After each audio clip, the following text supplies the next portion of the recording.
परमेश्वर के नाम की महिमा होवे। आज के इस ऑनलाइन सर्विस में आप सभी का हम तहे दिल से स्वागत करते हैं। परमेश्वर महान है प्रिय लोगों, उसकी करुणा सदा की है। परमेश्वर ने अब तक हमें संभाल कर रखा है, हर प्रकार की परेशानी से, हर प्रकार की बीमारी से हमें परमेश्वर ने बचा कर रखा है। उन सभी कार्यों के लिए आज हम सभी मिलकर परमेश्वर को धन्यवाद देने वाले, उसकी स्तुति करने वाले। उससे पहले हम एक क्षण के लिए हम प्रार्थना करेंगे ताकि परमेश्वर आज की आराधना के लिए हम सभी को तैयार करे। धन्यवाद करते पिता, स्तुति करते, आराधना करते परमेश्वर, आपके नाम की हम महिमा करते हैं। आज के इस दिन के लिए आपको धन्यवाद करते पिता।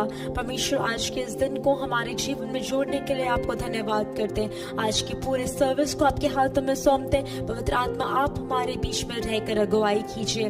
परमेश्वर स्तुति, आराधना, हर एक कार्य से आप प्रसन्न होने वाले बन सके। परमेश्वर जो भी वचन हम सुनते हैं सभी परमेश्वर हमारे जीवन में आशीष का कारण बन सके। धन्यवाद करते, देखने वाले हर एक को आपके हाथ में सौंपते, यीशु मसीह के नाम से मांगते पिता, आमेन आमेन। Hallelujah hallelujah. परमेश्वर की उपस्थिति में हम हर समय आनंद के साथ, खुशी के साथ, उत्साह के साथ रहेंगे। परमेश्वर महान है। हर एक दिन परमेश्वर हमारे जीवन में चमत्कारों को करता है। तो परमेश्वर है जिसे किसी और की सहायता की जरूरत नहीं है, जिसके एक बोल से आंधी तूफान रुक जाते। एक शब्द से परमेश्वर ने इस पूरी सृष्टि को रचा है। हमारी परेशानियों को भी, हमारे दुखों को भी, चाहे वो लाल समुद्र के समान हो या यरीहो की दीवार के समान हो, परमेश्वर अपने एक वचन से हर एक कार्य को दूर हटाने में, दूर भगाने में सामर्थ्य। आमेन। इस कार्य को विश्वास करते हुए हम एक तमिल गीत तो गाकर हम परमेश्वर के नाम की महिमा करेंगे, जो कहता है, ओरुवराई पेरी अधिसयम सैवर्णी। परमेश्वर है जो हर एक आश्चर्य कर्मों को करने में संभव है। वो एक ही परमेश्वर जो हमारे जीवन में सर्वशक्तिमान है, जो हर एक कार्य हमारे लिए संभव करता है। उस परमेश्वर को हम सभी तालों को बचाते हुए उत्साह के साथ, अपने पूरे हृदय के साथ, पूरी आत्मा के साथ हम परमेश्वर को धन्यवाद देने वाले हैं।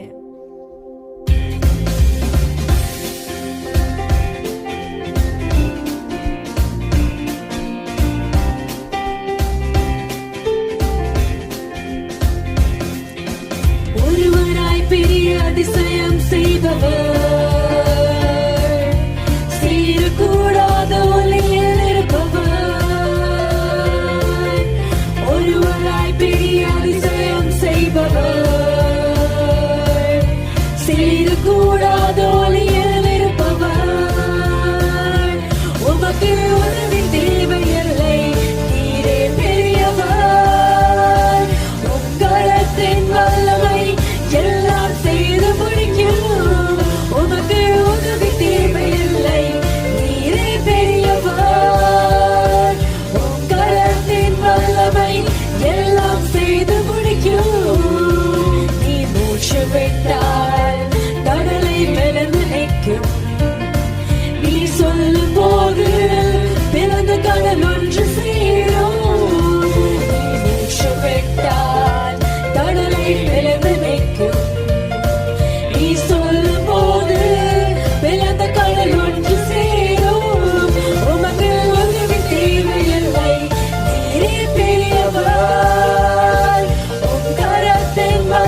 परमेश्वर महान है, उसके हाथ की सामर्थ, उसके वचन में जो सामर्थ है वो हर एक कार्य को हमारे जीवन में पूरा करते हैं। आमेन, आमेन।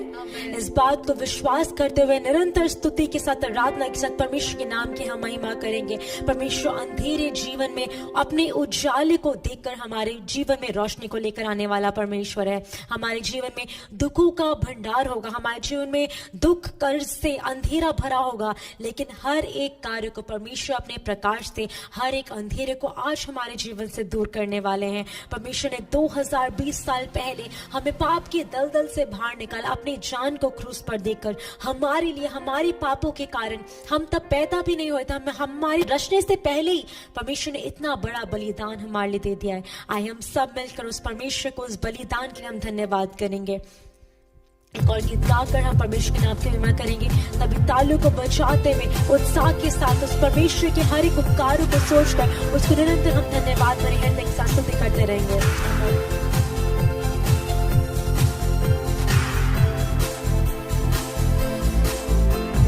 घोर अंधेरे में दीप है तू मेरा, दर्द में भी तू सुकून मेरा, यीशु मेरा चरवाहा, रात में दिन में भी मुझको तू संभालता, साथ है मेरे संग यीशुआ, रात में दिन में भी, रात में दिन में भी मुझको तू संभालता, साथ है मेरे संग यीशुआ। पावन तू मेरे प्रभु,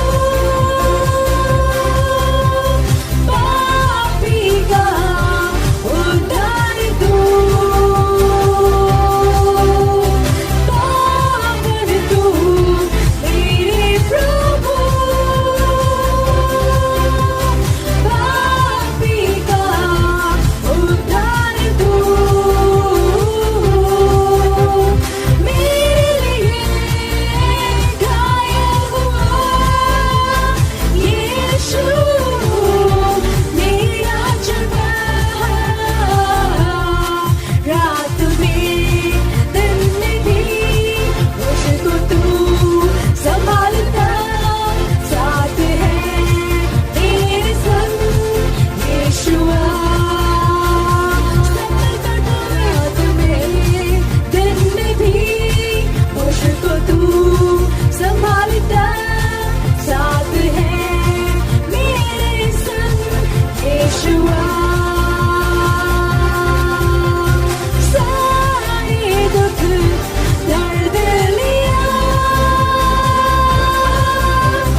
क्रूस पर तू मेरे खुदा,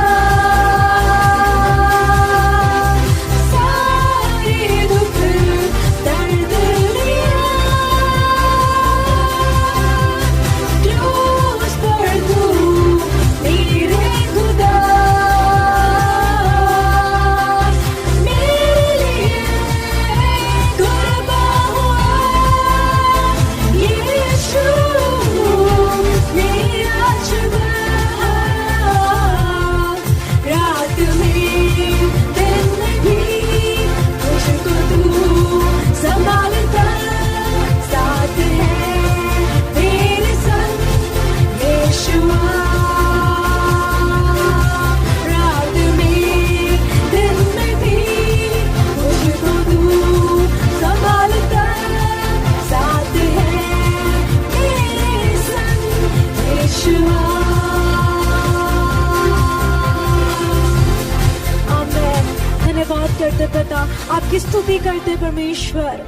वो यीशु है जो हमारे साथ रात और दिन हमारे साथ चलता है। वो परमेश्वर जैसे मिस्रियों को उसने वादा किया, जैसे मिस्रियों को मिस्र से जब इजरायली निकले थे, इजरायलियों के लिए परमेश्वर ने एक वाचा किया था और वैसे ही वाचा के अनुसार परमेश्वर उनके लिए उस निर्जल प्रदेश में उनके साथ थे। वो परमेश्वर आज भी हमारे साथ है। रात में जो परमेश्वर अग्नि का स्तंभ बनकर उनके साथ रहता था, दिन में बादल का स्तंभ बन के उनके साथ रहता था, आज वो परमेश्वर हमारे साथ, हमारी मुश्किल घड़ियों में, हमारी परिस्थितियों में, हमारे चाहे खुशी का अवसर हो या दुख की परेशानी परिस्थितियां हो, परमेश्वर हमारे साथ बना है। परमेश्वर हमारे साथ हमारे लिए एक पिलर बनकर है। परमेश्वर हमारे लिए एक स्थिर खंबा बनकर हमारे साथ रहता है, ताकि हमारा नींव, हमारा विश्वास का जो नींव है वो कभी ना डगमगाए। आइए सभी प्रिय लोगों, हम सभी मिलकर इस समय हम परमेश्वर को धन्यवाद देंगे। जैसे भजन संहिता 103 में कहा गया है, हे मेरे मन परमेश्वर की स्तुति कर, हे मेरी आत्मा परमेश्वर की स्तुति कर। इस समय हमें हम सभी बोलेंगे, अपने मन की गहराइयों से बोलेंगे, अपनी आत्मा से कहेंगे कि तू परमेश्वर की स्तुति कर। परमेश्वर ने हमें बनाया है इसीलिए ताकि हम उसकी स्तुति कर सकें। परमेश्वर ने कहा कि मैंने इन लोगों को चुन लिया है, ये मेरी स्तुति को लेकर आएंगे। आज हम उसकी स्तुति को लेकर आने वाले लोग बने। आइए हम सभी अपने हृदय को खोलकर अपने सारी संसारिक परिस्थितियों को दूर रख दें। इस समय चाहे आप दुख के साथ हो, चाहे बीमारी के साथ हो, कर्ज की परेशानियां हो, परिवार आपका साथ नहीं देते होंगे, कार्यस्थल में आपके लिए परेशानियां होगी, नौकरी नहीं होगी, घर पे पैसे की तंगी होगी, हर एक कार्य को परमेश्वर आज दूर करने वाला है। आप सिर्फ अपने मनों को खोलकर परमेश्वर की आराधना करें, परमेश्वर से कहें, परमेश्वर आप मुझे अपने अभिषेक से ढक लीजिए पिता। परमेश्वर अपनी प्रेमी हाथ से हमें उठाकर सामर्थ्य करने वाला है। प्रिय लोगों, धन्यवाद बोलेंगे परमेश्वर को। धन्यवाद पिता। அன்பின் கருத்தாலே தூக்கி எடுத்தீரே, கன்மலை மேல் என்னை நிறுத்தினீரே, உம்மை துதித்திடும் புது பாடல் தந்தீரே.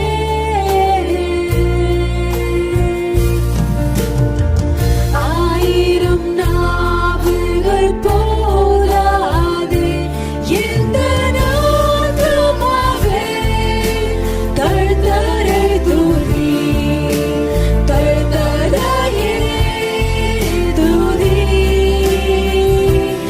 எந்த முழு உள்ளமே அவர் நாமத்தையே என்றென்றும் ஸ்தோத்தரி.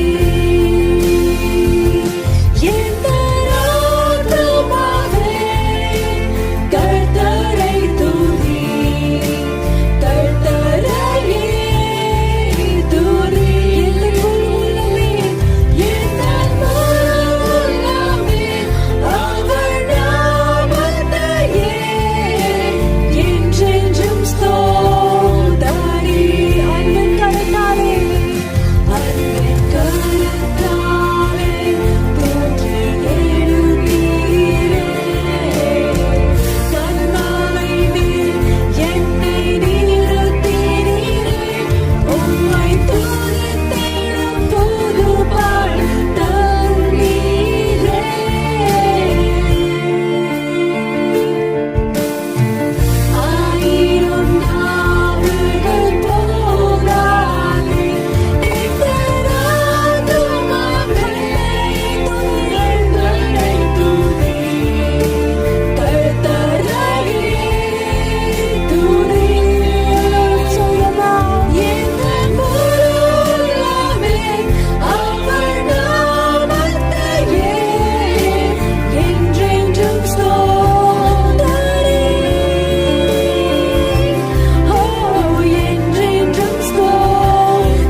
के साथ, पूरे हृदय के साथ परमेश्वर आपके चरणों में आते पिता। धन्यवाद करते हैं, आप अपने प्रेमी हाथों से हमें बचा लेते हैं। आपने परमेश्वर हमें दृढ़ रखा है एक चट्टान के समान पिता, ऐसा चट्टान जो ना किसी आंधी में हिलता है, ना किसी तूफान में हिलता है, ना किसी परेशानियों में हिलता है, ना किसी आंसू में हिलता है पिता। उस चट्टान, वो चट्टान आप हमारे लिए बने हैं पिता, इसलिए आपको धन्यवाद करते परमेश्वर।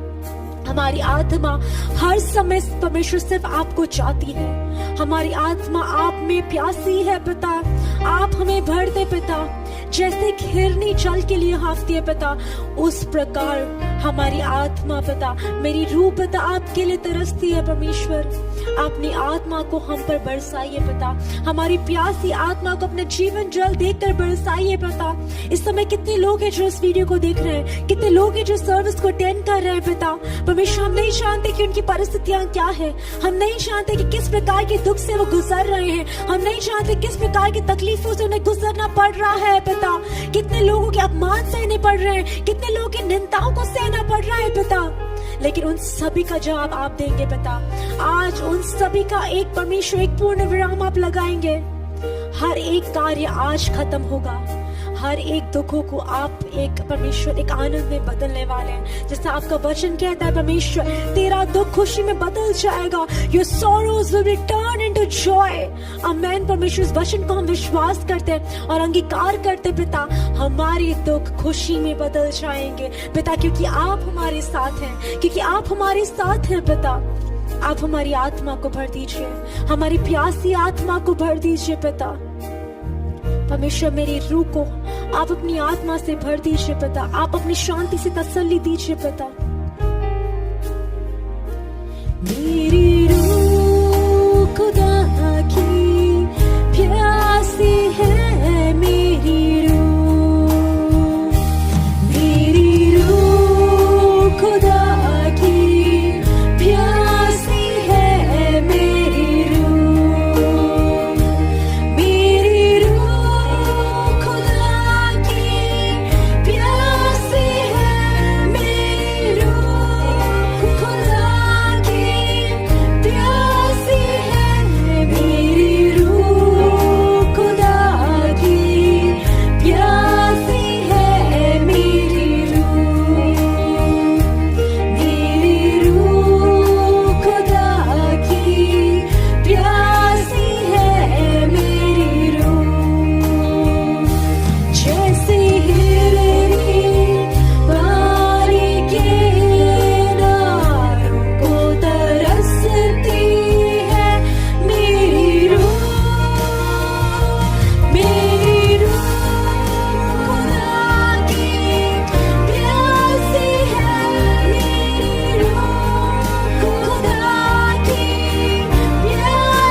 जीवन को, अपने जीवन जल को उंडेल कर आप भर दीजिए पिता, परिपूर्ण कीजिए परमेश्वर।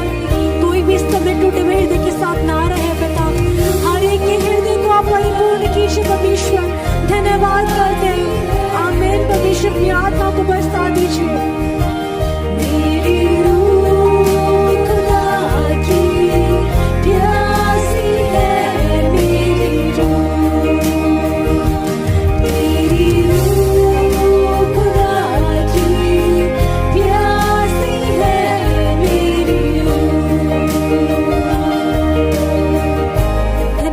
परमेश्वर आपके नाम की हम महिमा करते पिता।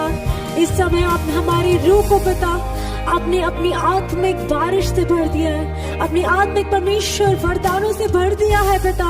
इसे धन्यवाद करते परमेश्वर। अब हम प्यासी हिरनी के समान नहीं रहेंगे पिता। परमेश्वर हमारा हृदय प्यासा नहीं रहेगा पिता, क्योंकि आपने अपने जीवन के जल को उंडेल दिया है। आपको हम धन्यवाद करते हैं परमेश्वर। देखने वाले हर एक अपनी शांति से भरपूर किया, अपनी आनंद से भरपूर किया है पिता। आज के दिन अपने वाचा को आपने इनके जीवन में पूरा किया है पिता। धन्यवाद करते हैं परमेश्वर। हर एक को पिता आने वाले दिनों में एक सामर्थ्य गवाही के रूप में खड़ा कीजिए परमेश्वर। हर एक के जीवन में चमत्कारों को करें, हर एक के जीवन में आश्चर्य कर्मों को करें पिता, क्योंकि आप आश्चर्य कर्मों को करने वाले पिता हैं। आप अंधेरे को मिटाने वाले परमेश्वर। आपको धन्यवाद करते पिता। परमेश्वर हमें जगत का ज्योति बनाइए पिता। परमेश्वर अपनी आत्मा को हम पर उंडेलिए और हमें पूरे संसार में आपकी रोशनी को फैलाने वाला बनाइए पिता। धन्यवाद करते परमेश्वर। अपने आप को आपके हाथों में सौंपते पिता। हमारी आत्मा को आपके हाथों में सौंपते परमेश्वर। हमारी आत्मा सिर्फ आपको जाने पाए, सिर्फ आपके लिए तरसने पाए पिता। संसारिक हर एक कार्य को हमारे मनों से, हमारे दिमाग से, हमारी आत्मा से दूर कर दीजिए पिता। शैतानी हर एक कार्य को हमसे दूर कर दीजिए परमेश्वर। शैतान का कोई भी कार्य हम पर हावी ना होने पाए। धन्यवाद करते हैं। अपने दूतों को आज्ञा दीजिए कि अपने पंखों तले हमें संभाल कर रखें, हमारे पाँव में पत्थर से ठेस ना पहुंचे पिता। आप अपने हाथों में हमें संभाल कर ले जाइए पिता। धन्यवाद करते हैं आपके वाचा के लिए। हम आपको धन्यवाद करते हैं यीशु मसीह। हर एक को आशीष करना पिता। हमारी स्तुति को, हमारी आराधना को ग्रहण करके इसका प्रतिफल आप हमारे जीवन में देंगे, आप हमारे परिवारों में देंगे, आप हमारे कलीसिया में देंगे पिता। विश्वास करते हैं। वचन के लिए हमें तैयार करिए पिता। हमारे मन में परमेश्वर हर एक वचन जो बीज बोया जाता है 30 गुना, 60 गुना, 100 गुना फल लेकर आने पाए। सारी आदर महिमा आपको देते हुए यीशु मसीह के नाम से मांगते पिता। आमीन, आमीन।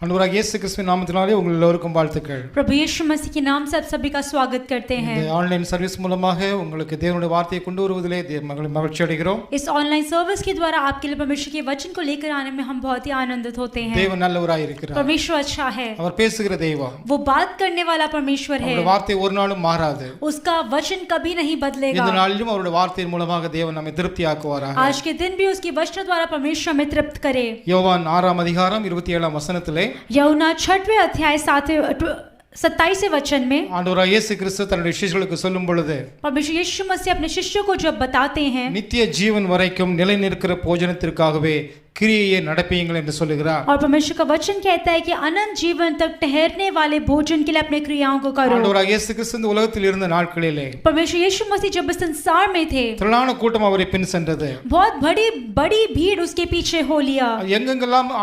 ஆண்டவரை பின் சென்றார்களோ लेकिन जहां से लोग उसके पीछे चले अनेक இடத்திலே ஆண்டவரை பற்றி அங்கே எழுதப்பட்டிருக்கிறது அவர்களுக்கு போஜனத்துக்கு வந்து ஆயத்தப்படுத்தினார் என்று சொல்லி। अनेक से जगह में लिखा गया है कि परमेश्वर ने भोजन का इंतजाम किया। அவங்க பசியா இருப்பாங்க, தாகமா இருப்பாங்க, அதனால அவங்களுக்கு வேண்டியதை கொடுங்கன்னு சொல்லி शिष्यர்களுக்கு கட்டளையிடுகிறார்। और वो भूखे होते हैं, वो प्यासे होते हैं, इसलिए परमेश्वर ने आज्ञा दिया कि इनकी जरूरत के कार्य को उनके लिए करो। அதனால शिष्यர்களுக்கும் ஜனங்களுக்கும் ஒரு எண்ணம் இருந்தது। इसलिए शिष्यों के लिए और लोगों के लिए एक इच्छा थी। இயேசுவுக்கு பின்னால போனா நமக்கு சாப்பாடுக்கு குறைவே கிடையாது। अगर यीशु मसीह के पीछे जाएंगे तो हमें भोजन की कमी नहीं होगी। அப்படிங்கிற ஒரு எண்ணத்தோட மட்டுமே ஆண்டவருக்கு பின்னால சென்றாங்க। ऐसे एक विचार के साथ ही वो परमेश्वर के पीछे गए। அவங்களுக்கு ஒரே ஒரு காரியம் அவர்களுக்கு கண்களுக்கு மறைவாய் இருந்தது। और एक ही कार्य उनसे छुपा हुआ था। என்ன காரியம் என்னவென்று சொன்னால் वो क्या था? நித்திய ஜீவனை தருகிற ஆண்டவராகிய இயேசு கிறிஸ்து அவர்களோடு இருக்கிறார் என்பதை அவர்கள் மறந்து போனார்கள்। अनंत जीवन को देने वाला यीशु मसीह उनके साथ है, वो भूल गए थे। எனவே அந்த காரியத்தை மறந்தபடியினாலே, इसलिए उस कार्य को भूल गए थे, इसीलिए அந்த காரியம் அவர்களுக்கு தெரியாதிருந்தபடியினாலே, वो कार्य उनको नहीं पता था, इसीलिए அவர்கள் இந்த உலக பிரகாரமாக தங்களை திருப்தியாக்குகிற அந்த அப்பத்திற்காக அவருக்கு பின் சென்றார்கள்। इस संसारिक रूप से उन्हें तृप्त करने वाले रोटी रोटी के पीछे वो परमेश्वर के पीछे जाते थे। அது அப்பொழுதுதான் ஆண்டவர் சொல்லுகிறார், तभी यीशु मसीह कहते हैं நித்திய ஜீவன் வரைக்கும் நிலைநிற்கிற போஜனம். अनंत जीवन तक ठहरने वाला भोजन। அவர் தன்னுடைய வார்த்தையை குறித்து சொல்லுகிறார், अपने वचन के बारे में बताता है, தன்னுடைய மாம்சத்தை குறித்து சொல்லுகிறார். अपने शरीर के बारे में बताता है। ஏனென்றால் யோவான் 1 அதிகாரம் யோவான் 1 வசனத்தில் எழுதப்பட்டிருக்கிறது, क्योंकि यूहन्ना पहले अध्याय पहले वचन में लिखा गया ஆதியிலே है, வார்த்தை இருந்தது, आदि में वचन था, அந்த வார்த்தை தான் மாம்சமாகி நம்மத்தில் இருக்கிறது என்பதை அவர் வெளிப்படுத்தினார். और वचन ही शरीर बन के हमारे बीच में है, वो दर्शाता है। அவர் வசனத்தை குறித்து சொன்னவுடன் और जैसे उसने वचन के बारे में बताया, அவர்களுக்கு अनेகமான காரியங்கள் இன்னும் புரிய முடியாமல் இருந்தது. उनके लिए बहुत से कार्य अभी भी वो उन कार्यों से ना समझते। ஒரு மனுஷன் பசியா இருக்கும் பொழுது அவனுக்கு ஒரு வார்த்தை எப்படி அவனை திருப்தியாக்க முடியும்? एक मनुष्य जब भूखा होता है तो एक वचन कैसे उसको तृप्त कर सकता है? சரீரத்தில் வருகிற பசியை நாம் இந்த உலகத்தில் உள்ள ஒரு உணவுப் பொருட்கள் மூலமாக நாம் மாற்றிக்கொள்ள முடியும். शारीरिक भोजन हम इस संसार में हम अपने आप को तृप्त कर सकते हैं, ஆனால் நம்முடைய ஆத்மா लेकिन हमारी आत्मा ஒவ்வொரு நாளும் பார்க்கும் பொழுது வியாகுலப்பட்டு கொண்டே இருக்கிறது. हर एक दिन व्याकुल होती है, என்ன நடக்கிறது என்ன நடக்கும் என்பதை குறித்து கவலைப்பட்டு கொண்டிருக்கிறது. क्या होगा सोचकर वो दुखी होता है।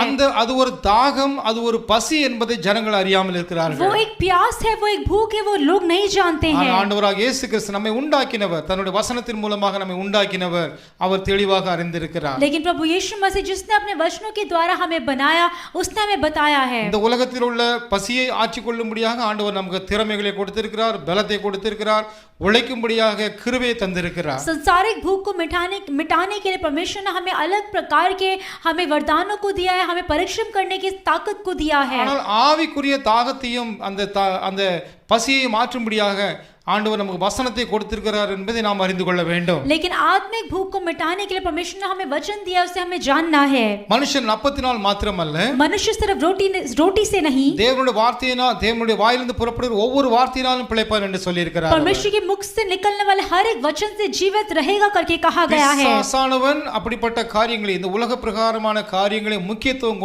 முக்கியப்படுத்தி நம்மை கலக்க முயற்சி செய்கிறான். और शैतान संसारिक कार्यों को हमारे सामने मुख्यता देखकर हमें व्याकुलता में लाने की कोशिश करता है। அதை மாற்றும்படியாக தான் ஆண்டவர் சொன்னார், उसे बदलने के लिए परमेश्वर ने कहा, இந்த உலகத்தில் உள்ள அப்பத்தினால் மாத்திரமல்ல, इस संसार की रोटी से नहीं, தேவனுடைய வாயிலிருந்து புறப்படுகிற ஒவ்வொரு வார்த்தையும் நம்மை உயிர்ப்பிக்கும். परमेश्वर के मुख से निकलने वाला हर एक वचन हमें जीवित रखेगा। அந்த காரியத்தை நாம் அறிந்து கொள்ள வேண்டும். उस कार्य को हमें जानना है। நம்ம எல்லாருக்கும் ஆண்டவர் ஒரு பொறுப்பை हम கொடுத்திருக்கிறார். सभी के लिए परमेश्वर ने एक जिम्मेदारी को दिया है। என்ன பொறுப்பு? क्या जिम्मेदारी? நம்முடைய தனிப்பட்ட வாழ்க்கை ஆண்டவருக்கு பிரியமானதா இருக்க வேண்டும். हमारा व्यक्तिगत जीवन परमेश्वर के लिए प्रिय हो। நம்முடைய ஆவி, ஆத்மா, சரீரம் அவருடைய வசனத்தின்படி ஒவ்வொரு நிமிஷமும் அலங்கரிக்கப்பட்டதா இருக்க வேண்டும். हमारा आत्मा, प्राण, शरीर हर एक क्षण में उसके लिए श्रृंगार किया गया हो। நல்ல ஒரு குடும்பத்தை கொடுத்திருக்கிறார். अच्छे परिवार को दिया है। குடும்பத்திலே பிள்ளைகளை கொடுத்திருக்கிறார். परिवार में बच्चों को दिया है। நம்மை நாமே பேணி பாதுகாப்பது மட்டுமல்ல, हम अपने आप को ही सिर्फ सुरक्षित ना रखें, பிள்ளைகளுடைய காரியங்களையும் நாம் அதை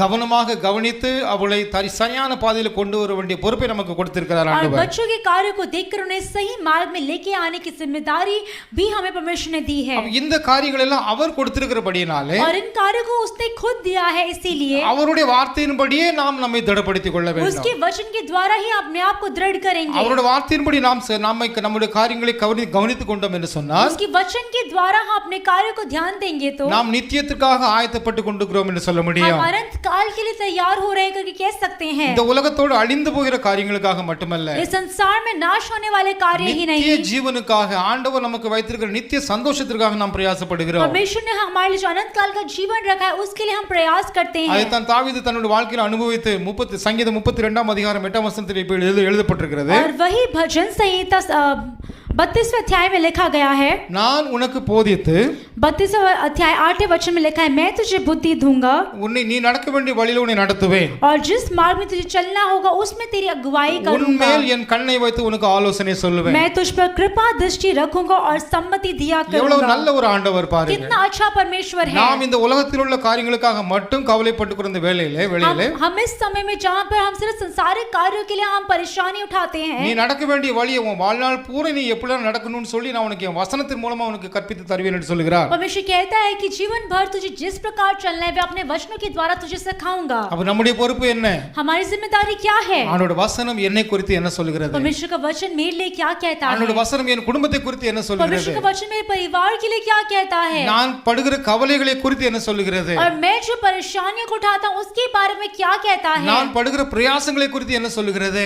मेरी कोशिशों के लिए परमेश्वर का वचन क्या कहता है? அப்படி நாம் அறிந்து கொள்ள முயற்சி செய்வது அவசியம். ऐसे हमें जानने की कोशिश करना जरूरी है। அது ஆண்டவராகிய இயேசு கிறிஸ்து யோவானுக்கு வெளிப்படுத்தின சுவிசேஷத்தில் வெளிப்படுத்தி எழுதும் பொழுது और परमेश्वर ने यूहन्ना समाचार में जब कहा வெளிப்படுத்தின விசேஷம் 1ஆம் அதிகாரம் 3ஆம் வசனத்திலே प्रकाशित वाक्य இந்த தீர்க்கதரிசன வசனங்களை வாசிக்கிறவன் प्रकाशित वाक्य पहला अध्याय 3 वचन में लिखा है कि जो इन भविष्यवाणी को पढ़ता है கேட்கிறவன் और जो सुनता है கைக்கொள்ளுகிறவன் பாக்கியவான் और जो उसका पालन करता है वो भाग्यवान है ஏனென்றால் காலம் சமீபமாய் இருக்கிறது क्योंकि समय निकट है அவருடைய வருகை வெகு சீக்கிரமாய் இருக்கிறது और उसका आगमन निकट है। பிசாசானவன் தீவிரமாய் வேலை செய்து கொண்டிருக்கிறான் और शैतान बहुत ही तेजी से कार्य कर रहा है। நடக்கிற காரியங்கள் எல்லாவற்றிற்கும் முடிவு ஆண்டவருடைய வார்த்தையில் இருக்கிறது என்பதை நாம் மறந்து போக கூடாது। और हर एक कार्य का जो अंत है वो परमेश्वर के वचन में वो हम ना भूलें। எனவே இந்த நாட்களில் வசனத்தை நாம் அதிகமாய் தியானிக்கிறவர்களாய் காணப்பட வேண்டும்। क्योंकि इन दिनों में हमें परमेश्वर के वचन को अधिक रूप से ध्यान करने वाले हम बने। ஐயோ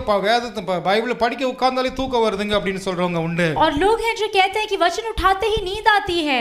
படிக்கவே இல்லை அப்படினா படிக்கல முடியல அட்லீஸ்ட் கேட்கவாது செய்யலாம்। और अगर हम पढ़ नहीं पा रहे तो कम से कम सुने।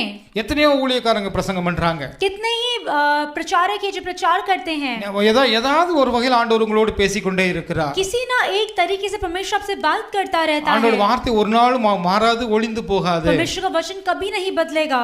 ஒன்னு படிக்கணும் இல்லனா கேட்கணும்। या फिर हमें पढ़ना है या फिर सुनना है। இந்த ரெண்டுமே இல்ல அப்படினு சொன்னா நம்ம கைக்குள்ள முடியாது। अगर दोनों ही नहीं है तो हम वचनों का पालन नहीं कर पाएंगे। அவருடைய காலம் சமீபமா இருக்கிறது என்பதை நாம் அறிய முடியாது। और हम ये नहीं जान पाएंगे कि उसका समय निकट है। ஏன்னா அவர் சீக்கிரமா வர போகிறார்। क्योंकि वो जल्द आने वाला है। எதற்காக வர போகிறார்? किस लिए आने वाला है? யாருக்காக வர போகிறார்? किसके लिए आएगा? தன்னுடைய ஆடுகளை தனக்காக காத்திருக்கிற ஆயத்தமாகி கொண்டிருக்கிற ஆடுகளை சேர்க்கும்படியாக வர போகிறார்। और अपने लिए जो भेड़ को तैयार किया है, जो उसके लिए इकट्ठा किए गए भेड़ है, उनके लिए आने वाला है। யோவான் 10ஆம் அதிகாரம் 27ஆம் வசனத்தில் சொல்லும் பொழுது यूहन्ना 10वां अध्याय 27वें वचन में लिखा गया है அவருடைய ஆடுகள் அவருடைய சத்தத்திற்கு செவி கொடுக்கிறது। उसकी भेड़ उसकी आवाज को सुनते हैं। என்னுடைய ஆடுகள் என்னுடைய சத்தத்திற்கு செவி கொடுக்கும் என்று சொல்கிறார்। परमेश्वर का वचन कहता है कि मेरी भेड़ें मेरे शब्द को सुनती हैं। எனவே அருமையான சகோதரனே சகோதரி, इससे प्रिय भाइयों और இந்த बहनों, உலக பிரகாரமான காரியங்கள் நமக்கு முக்கியத்துவம் கொடுக்கும் பொழுது जब हम इस संसारिक कार्य को मुख्यता देते हैं, பிசாசானவன் தந்திரமான உபதேசங்கள் மூலமாக நம்முடைய கவனங்களை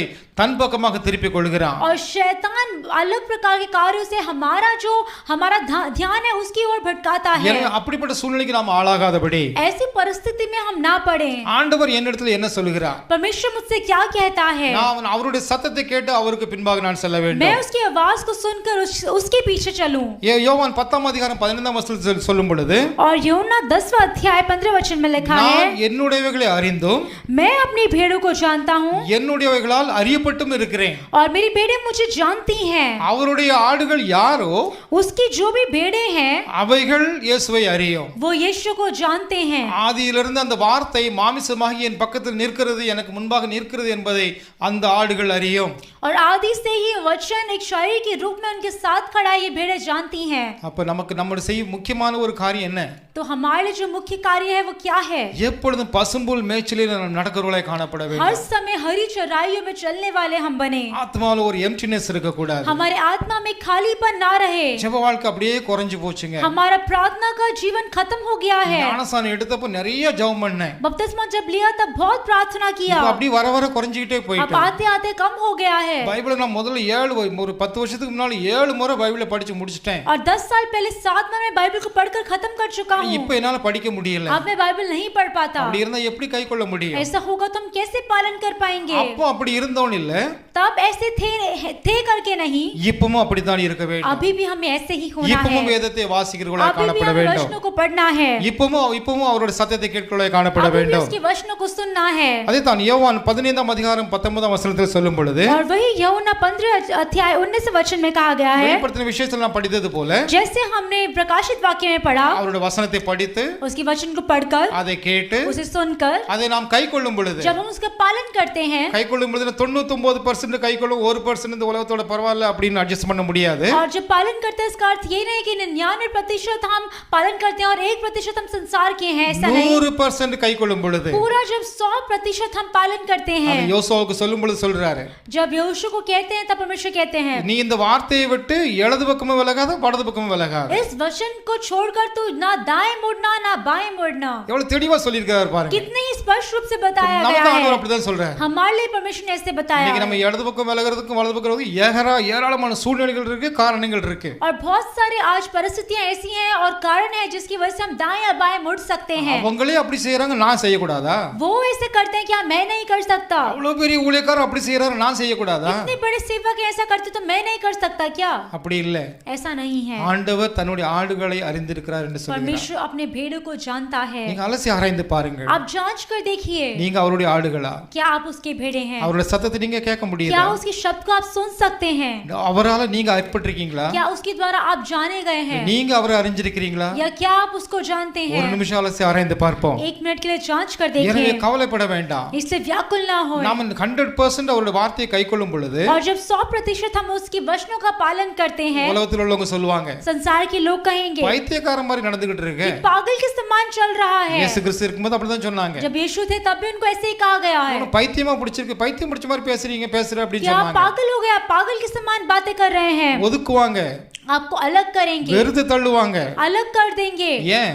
क्यों? நீங்க அவருடைய ஆடுகள், क्योंकि आप उसकी भेड़े நாம் हैं. எல்லாம் அவருடைய ஆடுகள், हम उसकी भेड़े हैं. அவருடைய வார்த்தையினால் திருப்தியாகிற ஆடுகள். उसके वचन से तृप्त होने वाली இந்த भेड़े உலகத்தில் हैं. உள்ள கட்டுக்கதைகளால் அல்ல, इस संसार के कहानियों से नहीं, பிசாசின் மாய்மாலங்களால் அல்ல, शैतान की मायाओं से அவருடைய नहीं, வார்த்தையினால் திருப்தியாகிற ஆடுகள். उसके वचन से तृप्त होने वाली भेड़े அதைத்தான் தாவீது हैं. சொல்லும்போது அவர் என்னென்ன புல்லுள்ள இடங்களில் மேய்க்கிறார். इसलिए दाऊद कहता है कि वो मुझे हरी हरी चराई में चराता है. நிறைய இடம் புல் இருக்கிற மாதிரி தெரியும், और बहुत सी जगह में ऐसे दिखेगा कि घास है, ஆனா அங்க போனதும் தெரியும் முள்ளு இருக்கு அப்படின்னு சொல்லி. लेकिन वहां जाकर ही पता चलेगा कि वो घास नहीं काटे हैं. அப்ப முள்ளுள்ள இடங்கள்ல அந்த ஆடு போகுதுன்னா என்ன ஆகும்னு யோசித்து பாருங்க. अगर कांटे भरे रास्ते में अगर भेड़ें जाती है तो सोच कर देखिए कि இன்னைக்கு क्या உலகம் होता அப்படித்தான் है. போய்கிட்டு இருக்கு, आज संसार ऐसा ही है, சபைகள் அப்படித்தான் போய்கிட்டு இருக்கு. कलीसिया ऐसी ही है. நிறைய விசுவாசிகள் பின்மாற்றத்துல போய்கிட்டு बहुत இருக்காங்க. से विश्वासी पीछे हट रहे हैं. காரணம் ஜெபிக்க முடியல, कारण क्योंकि वो प्रार्थना नहीं कर पा रहे வேதத்தை हैं, வாசிக்க முடியல, वचनों को नहीं पढ़ पा रहे அதை हैं, கேட்க முடியல. वो सुन नहीं पा रहे இது हैं. கேட்கவே முடியலன்னா கைக்கொள்ள எப்படி கைக்கொள்ள अगर முடியும்? वो सुन नहीं पाएंगे तो कैसे उसका पालन எனவே நாம் करेंगे? அழிந்து போகிற போஜனத்துக்காக அல்லாமல் इसलिए नाश होने वाले भोजन के लिए நித்திய नहीं, ஜீவனை தருகிற போஜனத்துக்காக நாம் और பிரயாசப்படுவோம். नित्य जीवन को देने वाले भोजन के लिए हम कोशिश करेंगे. ஆண்டவர் எப்படி வெறுக்கப்பட்டு ஒதுக்கப்பட்டாரோ परमेश्वर जैसे घृणा करके उसे अलग किया गया, நாம் அவருடைய வார்த்தை கைக்கொள்ளும் பொழுது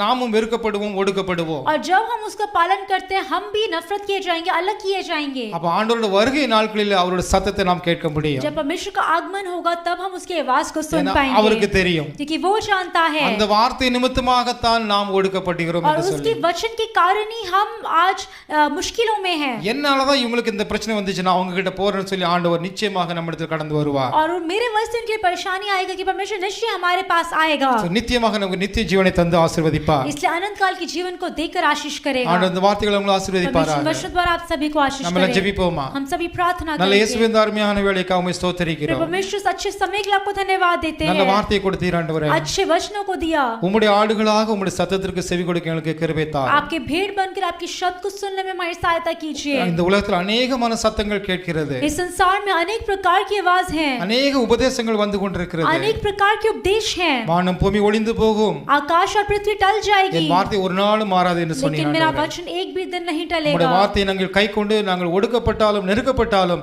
உம்முடைய வார்த்தையில் நிலைத்திருக்க எங்களுக்கு கிருபை தாரும். अगर परेशानी आए, मुश्किलें आए, तो भी आपके वचन में स्थिर रहने में सहायता நீர் அப்படி कीजिए. செய்ய போயிருக்கா ஸ்தோத்திரம். आप ऐसा करेंगे, इससे வசனத்தை धन्यवाद கேட்டு करते हैं. ஒவ்வொரு பிள்ளைகளையும் वचन को ஆசீர்வதிப்பீராக. सुनने वाले हर एक को आशीष தொடர்ந்து कीजिए, பலப்படுத்தும். निरंतर बलवंत कीजिए. இயேசுவின் நாமத்தில் ஜெபிக்கிறோம் ஜீவன் நல்ல பிதாவே. यीशु मसीह के नाम से मांगते हैं पिता, ஆமென். आमेन. நம்முடைய கர்த்தராகிய இயேசு கிறிஸ்துவின் கிருபையும் प्रभु यीशु मसीह की कृपा, பிதாவாகிய தேவனுடைய அன்பும் पिता का प्रेम, பரிசுத்த ஆவியானவருடைய அந்யோன்ய पवित्र ஐக்கியமும் आत्मा आत्मा की सहभागिता நேற்றும் இன்றும் இன்னும் சதா காலம் நம்மோடு கூட कल இருப்பார். आज और सदा काल के लिए हम सभी के साथ बना रहे। ஆமென். आमेन। என் ஆத்மாவே கர்த்தரை ஸ்தோத்திரி, हे मेरी आत्मा परमेश्वर की स्तुति कर, என் முழுமே அவர் பரிசுநாம ஸ்தோத்திரி. मेरे पूरे मन परमेश्वर की स्तुति कर। என் ஆத்மாவே கர்த்தரை हे ஸ்தோத்திரி, मेरी आत्मा परमेश्वर की स्तुति कर, கர்த்தர் செய்த சகல உபகாரங்களையும் மறவாதே. परमेश्वर की किए हुए भलाइयों को ना भूलना। Amen. Amen. Hallelujah, hallelujah, hallelujah. Hallelujah.